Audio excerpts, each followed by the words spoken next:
Hello बच्चों, let's read the question. Present question based है assertion and reason. इस तरह के दो स्टेटमेंट्स पर। Assertion says for the motion of electron around nucleus Newton second law is used and the reason speaks Newton's second law can be used for motion of any object. So बच्चों, इस question को हम refer कर सकते हैं similar article और paragraph को NCERT page number 93 and 94 पर। सो एजर्शन में बताया हुआ है कि इलेक्ट्रॉन्स जो कि न्यूक्लियस के अबाउट रिवॉल्व करते हैं, उनके मोशन के लिए हम यूज कर सकते हैं न्यूटन सेकेंड लॉ को। तो इसके लिए सबसे पहले तो हम लोग कंसीडर कर लेते हैं एक डायग्राम।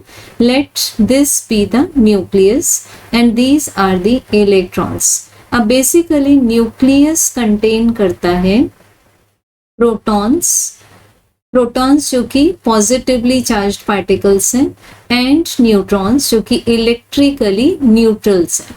एंड अगर हम इलेक्ट्रॉन को अज्यूम करें तो electrons are negative charge particles. तो जब भी इलेक्ट्रॉन्स न्यूक्लियस के अबाउट रिवॉल्व होंगे, they are performing the uniform circular motion. अब यूनिफॉर्म सर्क्यूलर मोशन के लिए मोस्ट एसेंशियल फोर्स है सेंट्रीपीटल फोर्स, जो कि हर मोमेंट टेंजेंशियली पार्टिकल की वेलोसिटी का डायरेक्शन चेंज करवाने के लिए रिस्पॉन्सिबल है। एंड सेंट्रीपीटल फोर्स यहाँ बैलेंस होगा इलेक्ट्रोस्टैटिक फोर्स से। सो इलेक्ट्रोस्टैटिक फोर्स लगेगा इलेक्ट्रॉन्स एंड न्यूक्लियस के बीच में।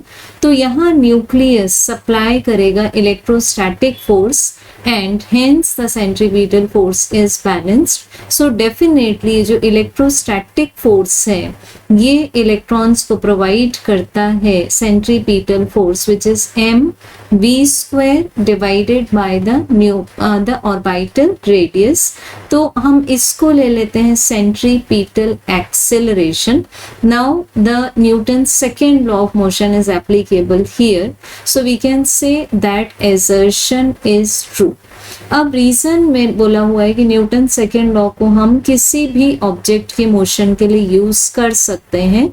सो this statement is false because हम इसके लिए कुछ एक्सेप्शनल केसेस देख लेते हैं कि न्यूटन सेकेंड लॉ को अप्लाई करने के लिए हम जिस भी ऑब्जेक्ट पर उसको अप्लाई करना चाहते हैं उस ऑब्जेक्ट का सिग्निफिकेंट मास होना चाहिए। So mass is a main quantity और मेन प्रॉपर्टी हियर कि हम न्यूटन सेकेंड लॉ अप्लाई कर सकें।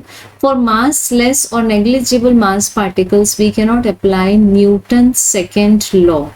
अब नेक्स्ट आता है कि अगर वो ऑब्जेक्ट एक ऐसी स्पीड से मूव करता है जो कि स्पीड ऑफ लाइट से कंपेरेबल है, then again we can not apply Newton second law.